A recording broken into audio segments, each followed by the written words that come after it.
Hello friends. Today is November 1st, 2014 here in Finland.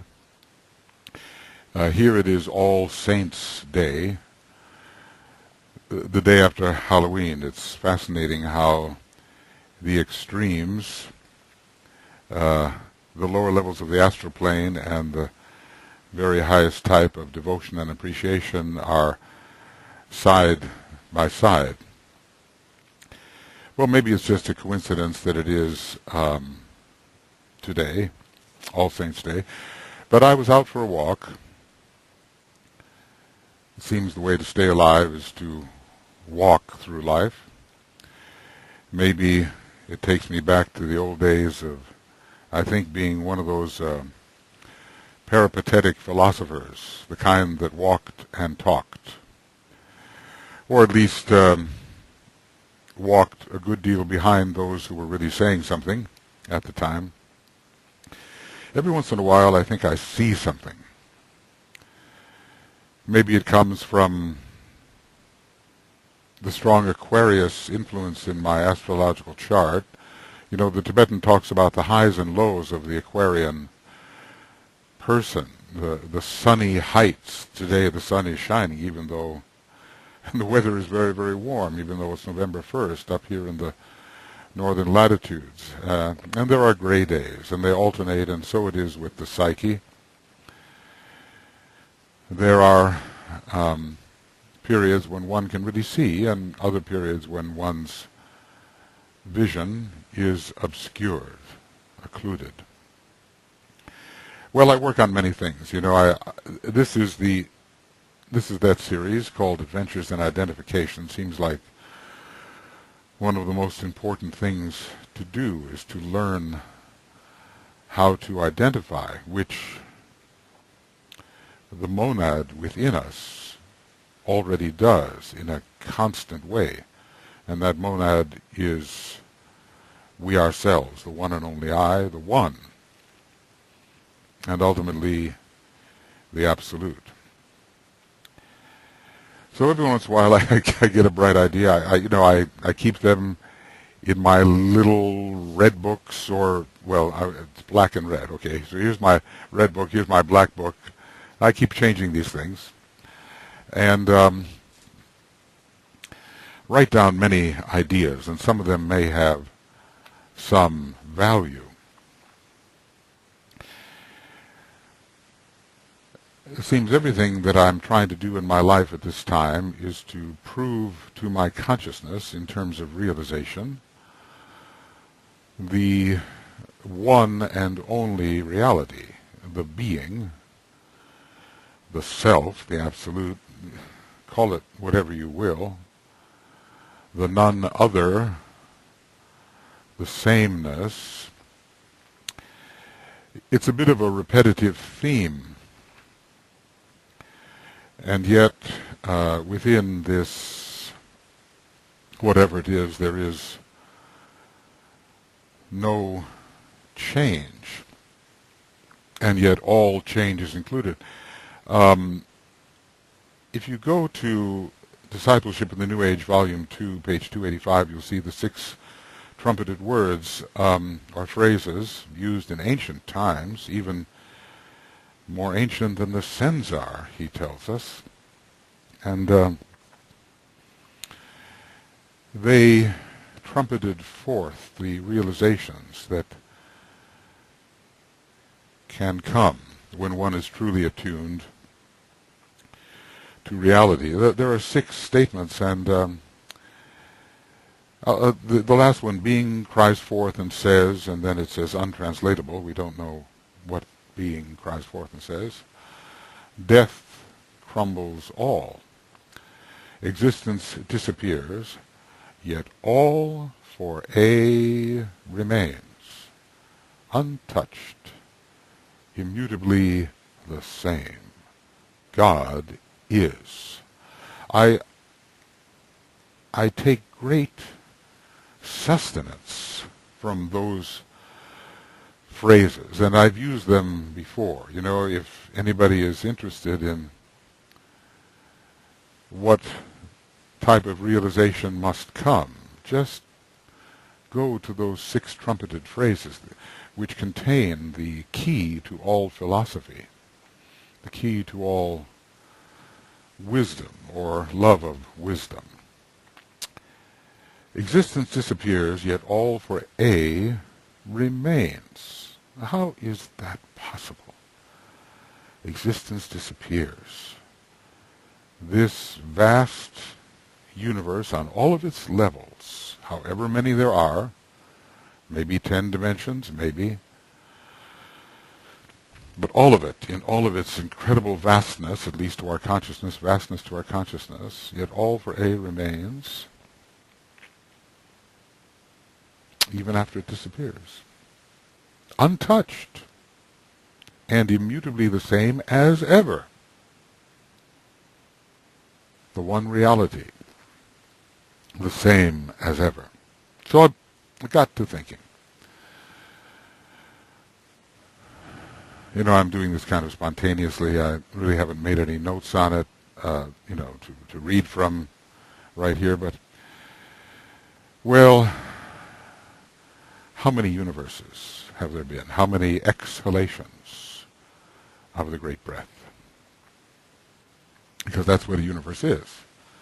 It's the ray of the absolute being flashing forth, or as it were, exhaled in the process of the great breath, which seems to occur. It may or may not occur in reality. All is illusion, O dweller in the shadows. Come forth into the light of day. Display the hidden glory of the Blessed One, the glory of the one and only. This is from these monadic stanzas that we call the Blessed One. So that's the third ray stanza. And I find for myself, that probably that third ray on the monadic level, on one of those monadic levels, it's got to be very important for me, because I need to think through reality, or think deeply about what reality is, and to use the reasoning process. Of course, for those of us who may be on the third ray monad in one of the monadic rays, there has to be a transfer, we are told, to the second ray. I sometimes hope that is happening, that would, I think, perhaps be going more on the logoic plane, maybe, according to my latest theory. To be proved true or not true, when those who know better can demonstrate to me the truth or non-truth of these theories, or maybe when my own intuition demonstrates to me the truth or non-truth of these theories. That's the borderline between the abstract mind and the intuition. The abstract mind speculates, and the intuition knows. So anyway, how many universes? And you have to say, well, infinitudinous, countless universes, countless. I can't say it's the quadrillionth. I've been through a quadrillion, sextillion, nonillion, whatever. I can't say I've been through a Google universes. Google, it's a huge number with 100 zeros. Well, with 100 zeros after it. I can't say I've been I, the one and only I, the we, the I, the only being that is. I can't say that we've projected that ray of the absolute a Googleplex times, which represented would be 1 with Google zeros after it, and who could write that? A Google zeros. Nor can I say that I have been through, you know what I mean, I don't mean as a personality at all, because this personality is just the briefest self-perception, a great evanescence, that which disappears when wider perception is achieved. I can't say I, you know what I mean by I now. I sometimes, make it like this. I say, here's a quotation mark, here's a big zero, and here's another quotation mark. Well, the better way to do it would be a quotation mark and then nothing, and then another quotation mark.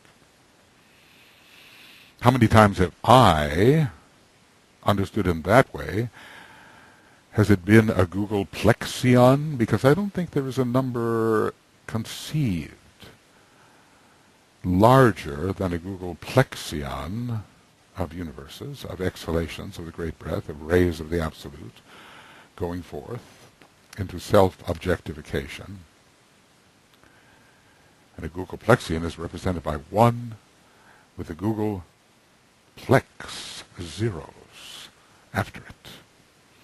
But then, of course, it could keep on going, couldn't it? I mean, just imagine 1 with a Google plexion of zeros after it.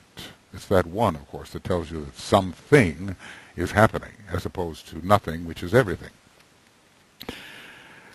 And 1 with a Google plexion to the Google plexioneth power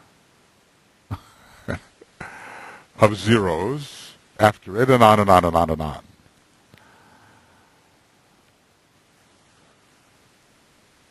What could be the number with 1 plus an infinitude of zeros after it? You couldn't count it. It would never end. So, how many have I experienced? Well, it just shows that I understood in the way I'm trying to describe it, meaning the only being there is in self-objectification, in self-perception, because that's what a universe is, in my view anyway, the self-perception of the one and only. It's this huge state of limitation. Once you get into self-perception, you no longer have absolute infinitessence, absolute beingness. But, it seems vast to these minute projections of the one that we call ourselves. It turns out I've experienced an infinitude of universes. Now, in some types of mathematics there are greater and lesser infinitudes. Try to wrap your mind around that one. But these greater and lesser infinitudes, we'll leave that to the mathematicians to solve. I guess, in my view,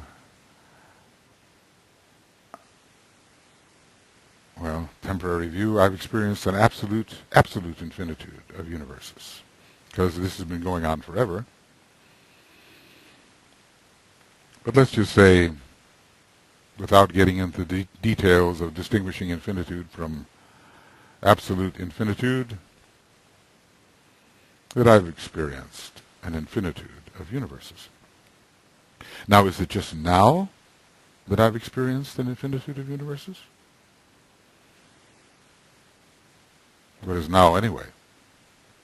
What about tomorrow? Will I have experienced an infinitude of universes? What about 10,000 universes hence? Will I have experienced an infinitude of universes? What about a Google universes hence? Will I have experienced an infinitude of universes? And the answer is yes. But in a way there's no difference. Because the truth is,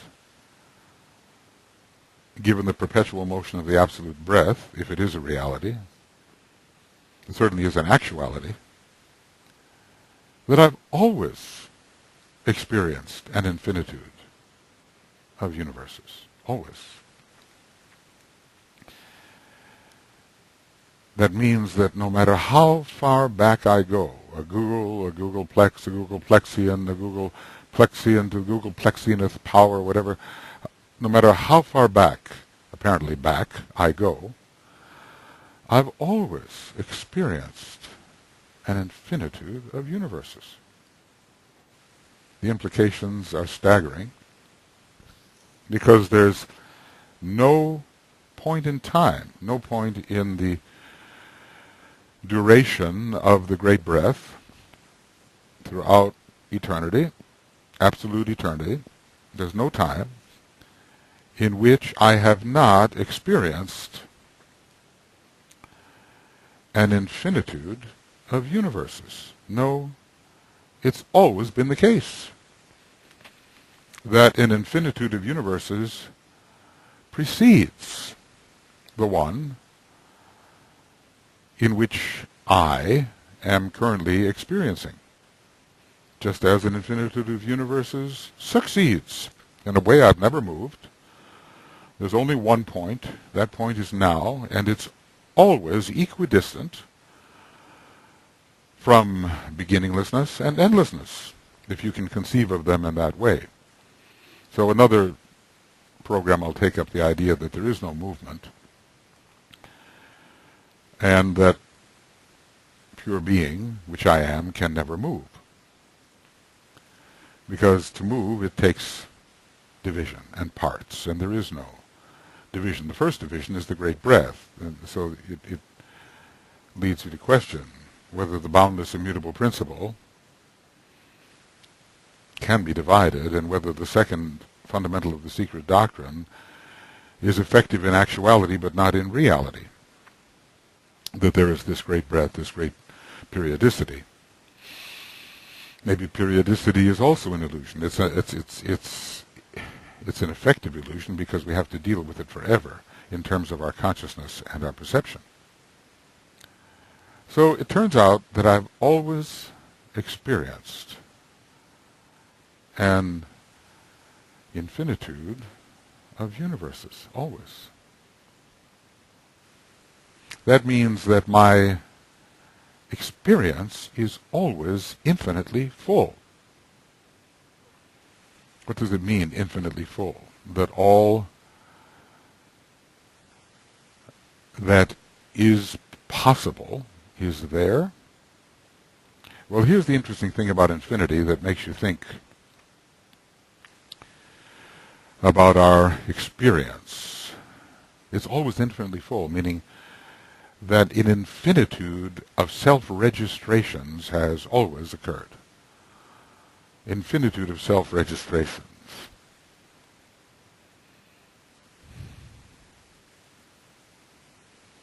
So how many is an infinitude? Well, just as big as it could possibly be, and bigger. Now, this is the point. Can you add 1 to infinitude? Infinity plus 1? Infinity plus 1 is infinity. Infinity minus 1 is infinity. Infinity multiplied by infinity is infinity. Infinity subtracted from infinity, well, that's... Well, let's do it like this. 1 subtracted from infinity is still infinity. Plus minus 1 times infinity is infinity. 1 divided into infinity is infinity. So infinity stays very stable. There's just nothing, no thing you can add to it, let's say. So, okay, I've always experienced an infinitude of universes. Now I'm having another experience. Can I really add anything to the infinitudinous experiences I've already had? Infinity plus 1 is infinity. Nothing new can be added. And we're interested in the additive mode. We're not taking away, because every time we have a new universe, we think it counts for something, and it's added to our experience. But that's the question. Can anything be added to infinitudinous experience?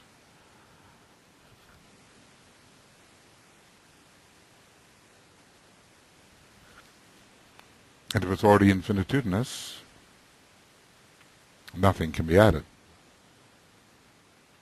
Well, this gets into the metaphysics about whether any universe is really happening at all. Because if you go back as far as you can go, my experience has always been infinitely full, and the new one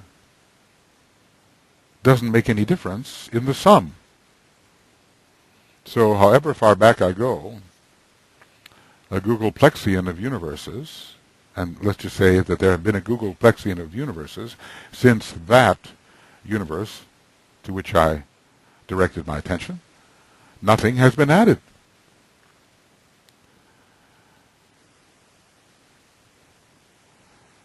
Of course, I believe that's true of the absolute infinitude. Nothing can be added, subtracted. No operation can occur upon it whatsoever. No arithmetic operation can occur. Well, if a Googleplexian of universes, let's say, amounts to what? To nothing. It's as if, infinitude plus 0 is infinitude. Infinitude plus 1 is infinitude. Infinitude plus any number is infinitude. Infinitude ends up being a kind of stable absolute. So is anything really happening? I'm having this experience. But is it something? Or is it itself a kind of cipher? A 0? Is 1 equal to 0? Well, in a way, I am saying 1 is equal to 0. The apparent 1 is really equal to the 0 of complete absolute fullness. So all the universes that I've experienced endlessly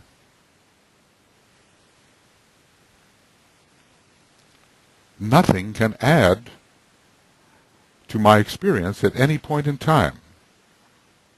Any point in endless duration. It's already absolutely full. The absolute is absolutely full. You can't do a thing to it. Untouched, immutably the same. Going back to what DK said. Untouched, immutably the same. Yet all for A remains, even after the universe disappears, or any universe disappears, untouched. Untouched. There's nothing else to touch it. Immutably the same as it ever was, which is absolutely so infinitely complete that nothing can be done. So no operation can occur upon it, nothing can be done to it. It remains untouched. I mean, you can't have an operation if nothing can be done to it. There needs to be a second thing to operate upon another thing. You can't operate upon that untouchable. You think about how untouchable means the very lowest of human beings. Untouchable is also the absolute, the very infinitely high being. Can't use normal language here, really. So, forever, everything that I've been experiencing is like a cipher.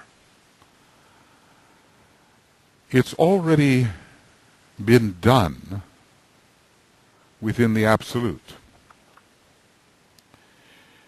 I call it the infinitessence.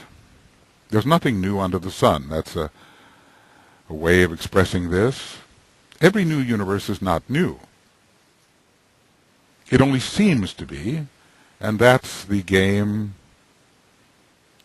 that we choose to play in our own consciousness, to play within our own consciousness. Any choice we make has already been made. That's not that it's predetermined, because we have the experience of making the choice. We, the projection of the absolute, have the experience in a state of incredible limitation of making a choice. We have the experience of making a difference. We can only make a difference in the illusion. In reality, there is no difference. We cannot make a difference. We cannot operate upon that which remains immutably the same.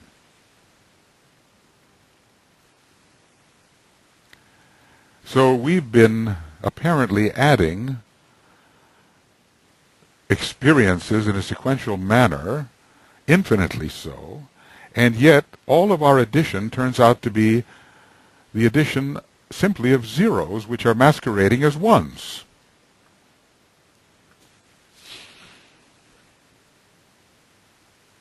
Somehow, realizing this, and there's still much more depth of realization through which I have to pass,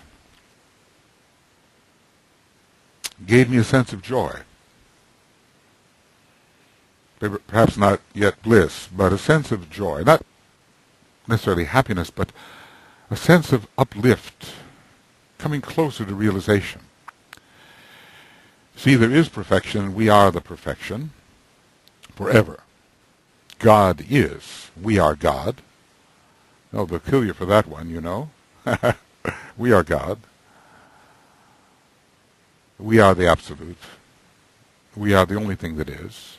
We are perfect, infinitely perfect in every possible way, and every combination of any kind and any possible relationship that ever works out in time and space has been worked out forever in the infinitessence, the essential absolute infinitude.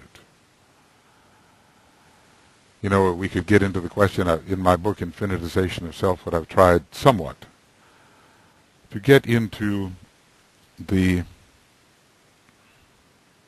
reason, a very paltry term, the reason of why any of this is occurring infinitely. Why the great breath? Why self-objectification? Why infinite limitation? Every universe is an infinite limitation upon the absolute infinitude. Any definite quantity, from 1 to Googleplexian to any possible definite quantity, is an infinite limitation upon absoluteness. So why do we get into this game? Because, in a way, we are and have been forever everything that ever could be. We are the very essence of all that could be. We embrace within our beingness any possibility. We are all of it, forever. Nothing can be added to it by our experience. Only in relative time and space can there be apparent addition, subtraction, multiplication, division. Those arithmetic operations do not apply to the absolute infinitude, which we are. So sometime I'm going to try in a conversational way to get into the reason. Well, what can the paltry mind of man do? Get into the reason that any of this should have occurred or is occurring whatsoever. Why the great breath? Why isn't it enough? You know, there is a boundless, immutable principle. Finish the end. Nothing else. But we are told God is, the Lord for A stands firm, being exists alone, naught else is. Time is. Being descends to manifest. There's the mystery. Being descends to manifest. Being descends to manifest. Creation is. Time then and form agree. Being and time do not agree. Being descends to manifest. How? How? In my analysis, it's been through a diminution of self-sight. Deliberate diminution of self-sight. That's what we are, each one of us. We are an unbelievably small diminution of self-sight. Anyway, I get into that whole theory, and I'll try to elaborate on it. My youngest son said to me, well, Dad, you've written a book here, and now you're going to spend the rest of your life trying to explain it. But what he didn't say to me was that I was going to spend the rest of my life trying to explain it to myself.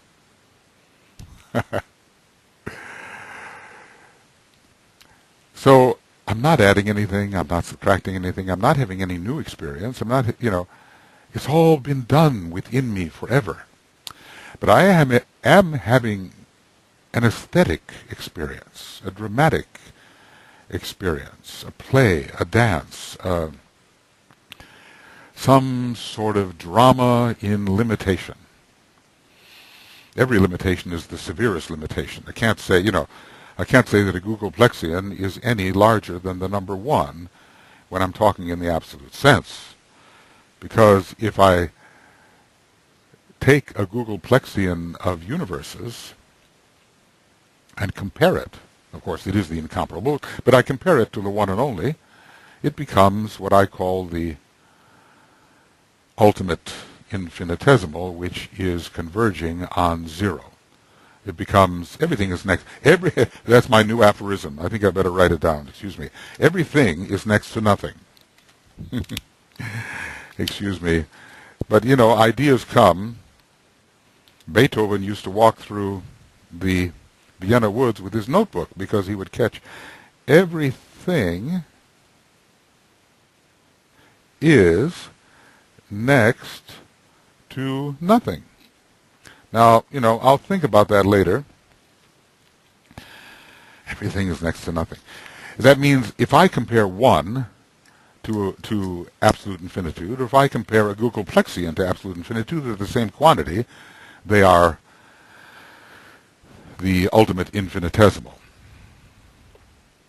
A thing which is smaller than any designatable thing, however small that thing may be. So, what's really apparently going on has already happened forever within the infinitessence.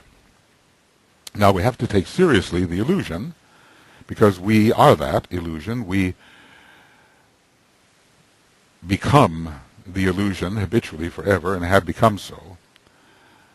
But it really is not affecting our reality. Our reality remains untouched, immutably the same. Untouched and unafraid. Ray the same. God is. I am. We are. We don't want to get ego inflation about that. We are just the tiniest of self-observations at the moment, that which we consider ourselves to be. We're not going to suddenly walk around and say, oh, I am God, so... No, you have to play by the rules of the illusion. There are laws and rules in this illusion, and the only way to ascend to the state from which we came, which we've never left, is to play by the rules, play by the laws, obey the self-imposed laws. But in a way, none of it makes any difference to absolute reality, but it makes all the difference in the world to that ray of the absolute which precipitates the state of self-objectification. In other words, the whole universe is a self-perception, is what I'm saying, and an infinitely small one at that. Any specifiable quantity is equal to any other specifiable quantity when compared with absolute infinitude. Now, one day I'll, get into the mathematics of all this. It's, I think, a perilous path. Somehow I have a great admiration for Georg Cantor, the German mathematician who essayed to understand infinity, in a way which no one had before him, at least no one in recorded history, and he went mad. And he was probably doing it for different reasons, but he had a religious, metaphysical reason. He was a Catholic. Maybe he was a Jewish Catholic. I don't know. He wanted to prove something about deity. He wanted to make deity more real. Well, so do I. I want to make the self more real. I don't have his mathematical ability. And, of course, anything can develop in time. If there's a will, there's a way. One can develop such an ability. And maybe I'll get further into it, but so many mathematicians they do it for the sake of mathematics. And I would say, maybe like Georg Cantor, I do it for the sake of God. I do it for the sake of the self. I have an axe to grind here. I have something to prove. It's to use these mathematical concepts to prove the nature, the infinite nature of reality and the ultimate infinitesimality, whatever we can call it, infinitesimality of everything. So it doesn't make any difference at all, nothing. And yet, within the scope of the scene, the drama which we ever project from ourselves, it makes a huge difference in terms of the purpose and the plan within that self-projected drama. So can it make a difference in this drama? If we were to meditate a little here, if we were to meditate just a little, to try to make some of these realizations which seem to be dawning on my consciousness more real to myself, more real to all of us, try to enter into a state of realization. We, what are we? We are nothing that no thing that we think we are. We certainly know we are not the personality. It is a temporary utilitarian perception, self-perception. And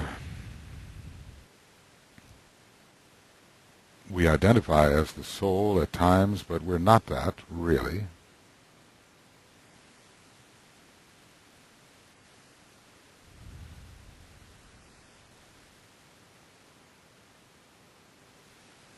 We go through all the perceptions that we might be.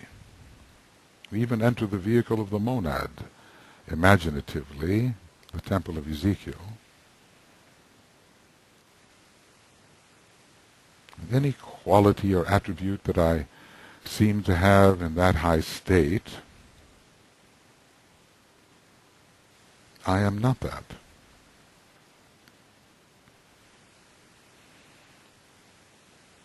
But at the very core of the monad is this essence, a volatile essence. In alchemy, it will fly away from all encapsulations of its identity.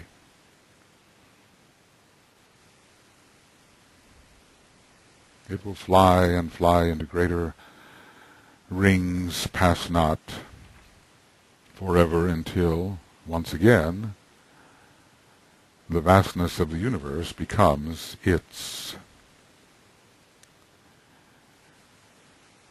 apparent ring pass not.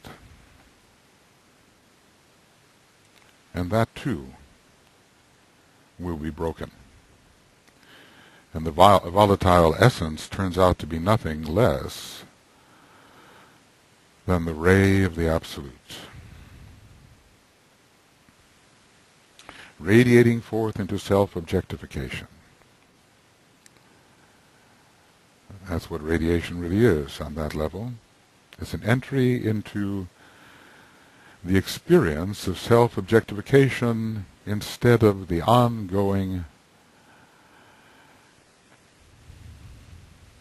you can't call it experience, the ongoing state of being, the infinite essence. So the ray of the Absolute is an entry into limitation, and really absolute limitation, and working one's way out of that. So we, the monad in extension, the beingness in extension, the infinitessence in extension, and extension simply means the ex is added to it. The entry into self-perception instead of absolute self-beingness, we are in a state of immense imposed self-limitation, and we are apparently working our way out of it, breaking one ring-pass knot after another, until, for the infiniteth time, and what is that, the universal ring-pass knot is broken, and the volatile essence,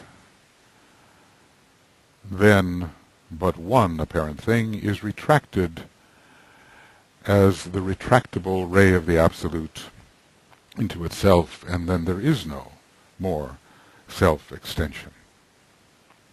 Maybe there never is. But at least in this experience of a periodicity throughout time and duration, throughout eternal duration, this experience of time throughout eternal duration once again comes to an end. All ends are relative, because the absoluteness is immutably the same in its all-inclusiveness of every possibility forever accomplished, forever been.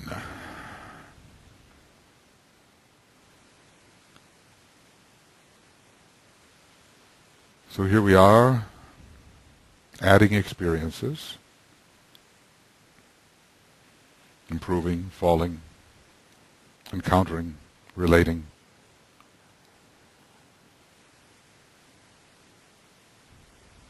And yet somehow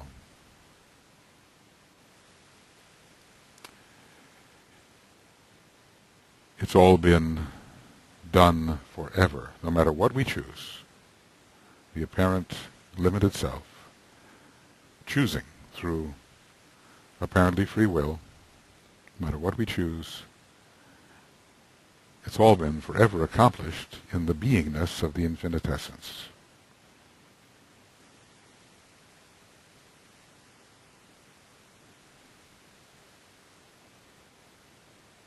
So many paradoxes. We've already had forever, all the time in the world, all the time. Well, eternal duration has always transpired, and yet it seems to go on. But the ongoingness of it is just our limited perception, our time-limited perception. We are in a state of completeness and perfection forever. We are in a state of timelessness forever. And yet cyclically, the drama unfolds, as it has forever. We've had a foreverness of dramas forever. A foreverness of appearances forever. There's no point of externalization, apparent externalization, where a foreverness of self-projections has not already occurred.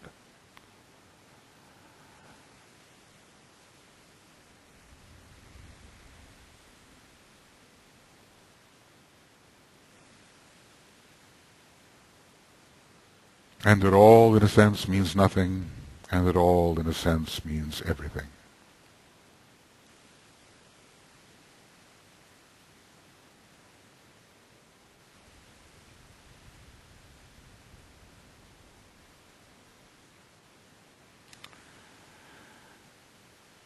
Where is patience?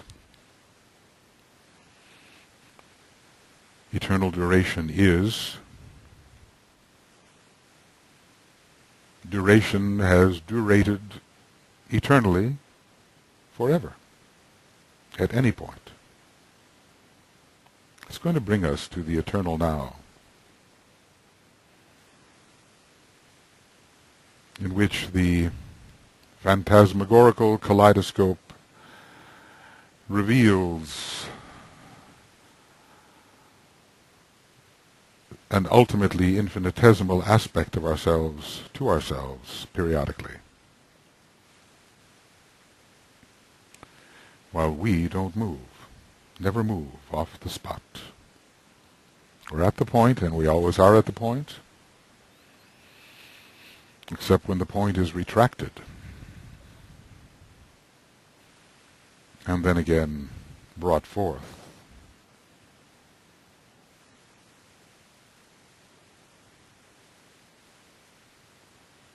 But every universe occurs in no time at all, as does every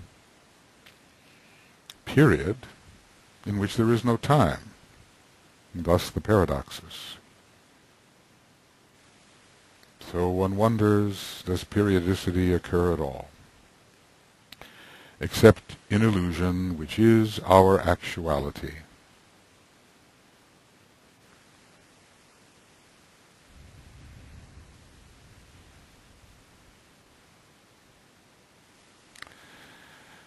Ever deeper we must go, realizing we are adding nothing to that which we are, but we're having a periodical aesthetic experience in a state of ultimate limitation, as every state which is not that of pure infinitescence is a state of ultimate limitation. The minute you create any specific number, a 1, and any other derivation from the 1, you have entered a state of absolute limitation. Oh, maybe I should call it ultimate limitation. So we're having an aesthetic experience, and nothing we do or don't do adds or takes a single thing from that which we are, essentially. Though all is God and all is of God, and it is our self-imposed duty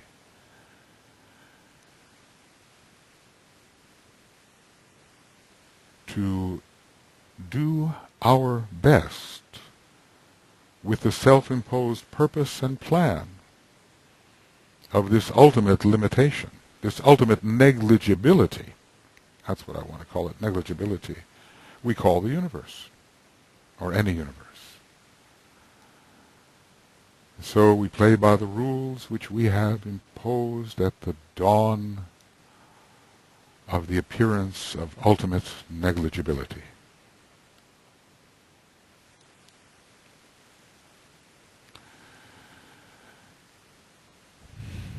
Well, it's all meant to improve the quality of our extremely limited experience in the universe, which is also, because it is a 1, an ultimate negligibility. That means the very smallest possible infinitesimal converging upon 0. So we do the best we can according to our own self-imposed laws, realizing deeply with great confidence that nothing will ever touch our true nature.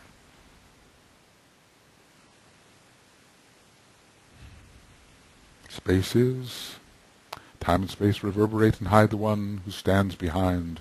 True being is, unknown and unafraid, untouched, for A unchanged. True being is, unknown and unafraid, untouched, for A unchanged. So the way we live our life, if we can bring philosophy together with practical livingness, should change for the better, at least as better is conceived in time and space and within this ultimate negligibility we call the universe. Everything is equal. Everything is equal. If it's a specific thing, it's all equal. Nothing's bigger than anything else. Nothing's less than anything else. In the eyes of eternal duration and absoluteness, all quantities and durations are exactly the same. They are the ultimate negligibility of time or of space. The point is that dimensionless, smaller than any possible quantity. So every point is an infinitesimalizing, converging upon zero. And we're in this state of limitation, apparently adding to ourselves, improving, increasing, becoming better and better, etc., which we are, relatively speaking, and must continue and do with all zeal and all fiery intent. And yet, God is. I am. We are. Untouched and unafraid. For unchanged. So a very great confidence can arise from knowing the perfection that is and that we are that, and then somehow enjoying the self-projection, the self-observation, the self-recognition, the self-reflection, which we apparently are. See how I appear in all things. See how I appear. See how I appear. And this leads to identification, a sustained identification, as identical with any possible perception which is but a self-perception. Any perception is but a self-perception.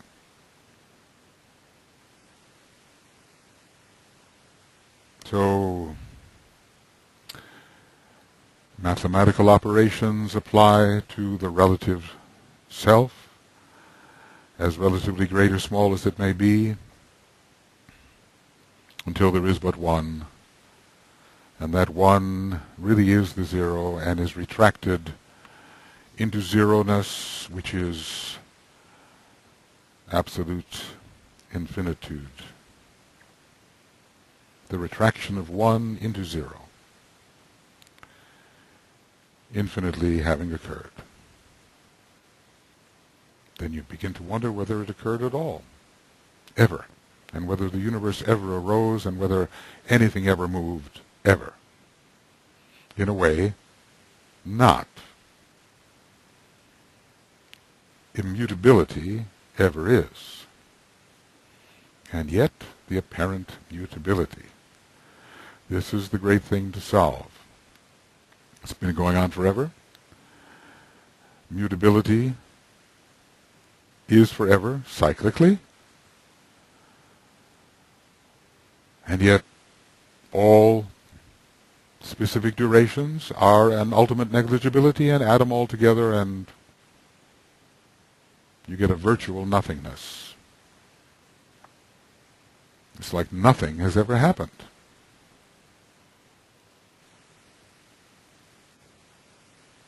It has in illusory experience, and it's a great show forever. One more curtain call. Forever.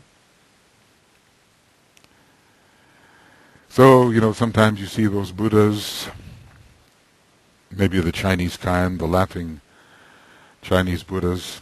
They seem to have eaten too much. They have this big stomach. They're pretty happy. They've realized something. They realized perfection, timelessness, untouchability, immutability. They've realized what they are. They have all the time in the world and always have had. And eternal duration is always elapsed. They dissolve time and space. They drag it through the eye of the needle. I think only a point can pass through the eye of the needle. Only a point.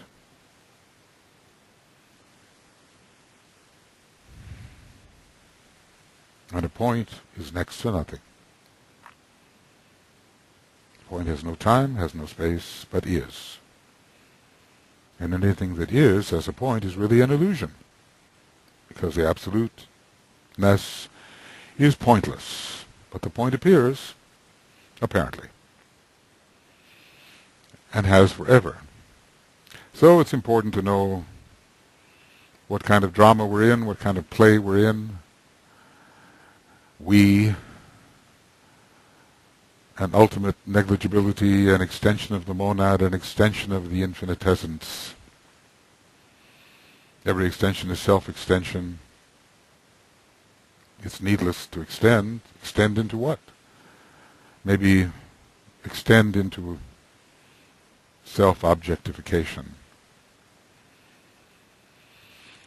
Well, if we keep up this way, we can maybe dissolve the limiting mind and enter into that state of beingness. We're obliged to function in the illusion, of course. We have to make it beautiful. Beautify the illusion. Archetypalize the apparent moment. We have to do all that. Forever. And we've been doing it.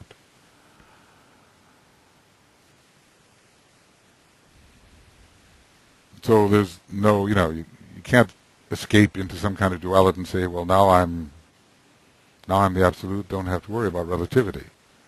We always are the absolute in the face of that self-projection that we call relativity, and it's us too. There is no not us. There is no other. There's illusion is us. Apparent.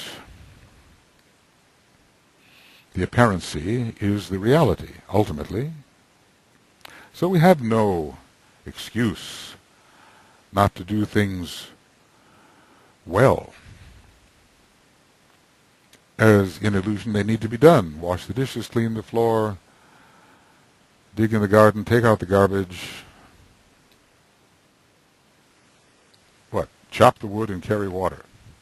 Isn't that what they say? We have to do all that forever. But it's the way we do it. It's the attitude. It's the realization, while doing it, of what we are. Now, I can't say I've mastered that. Well, of course, I've mastered it infinitudinously. Never had to master it, right? Because I've always been it, right?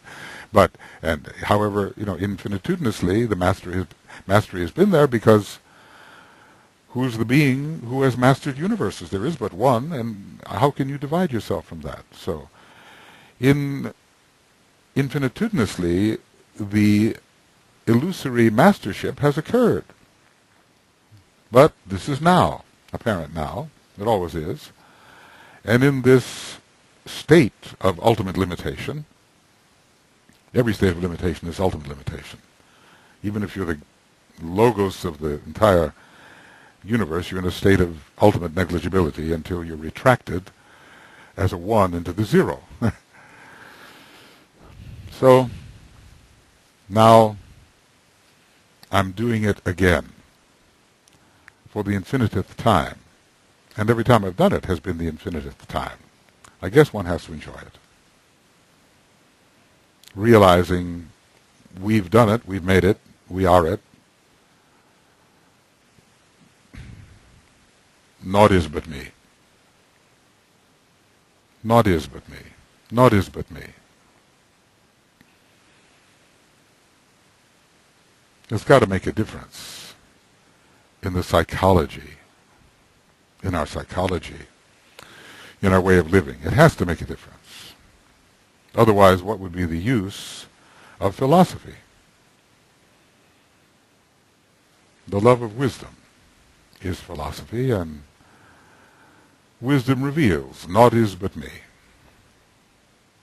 It's a me to which nothing can be added, subtracted, into which nothing can be divided, nor can that me be multiplied by any other quantity. There's no other quantity to multiply it. That's the interesting thing.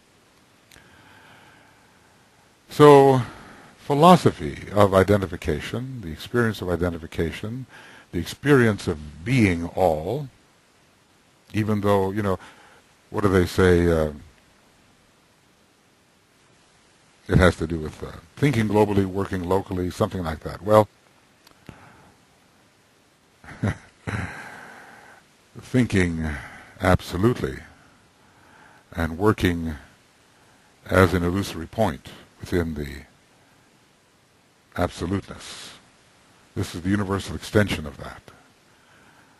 Our universal logos is working locally within himself. Can he cross the great divide? He, she, it, can't use divisive terms there. Can the one cross the divide into zero? Well, in a way, the one doesn't have to, because the one has never ceased being the zero. However, there is the experience of being retracted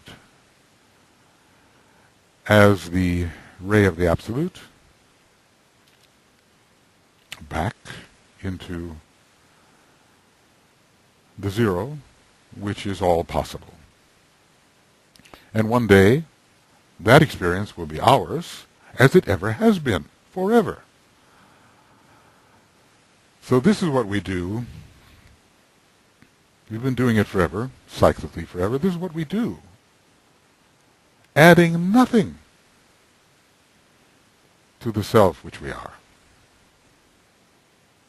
which is absolute perfection. But in this state of perceived limitation, we are actors in the drama. And we've arranged it, the play, the dance, the lila. We've become it. So, we might as well enjoy it. Okay, friends, that's about an hour's worth or so. I don't know if it was a discussion, a meditation. What was it?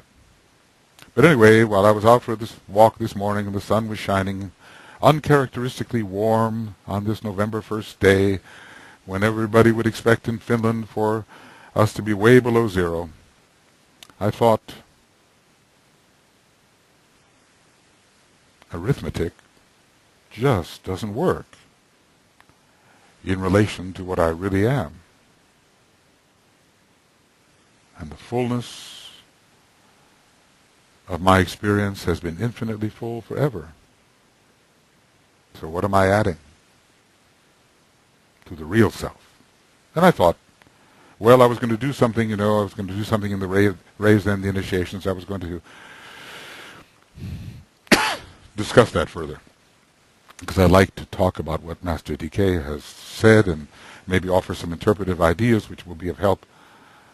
I said, but no, I've got to talk about this now, today, because maybe once a month something comes upon me, and I just feel the impulsion that I must talk about it. Now, maybe you'll say, well, I'm only saying the same thing forever, and that's really true. Forever, I'm saying the same thing, that 1 is 0, 1 equals 0. And there's no difference between them, no real difference between them, only an apparent difference. That's what I'm saying. And maybe I'm finding infinitudinous ways to approach the subject. That's what I'm trying to say. Okay, friends, let's have an Om for the endless road.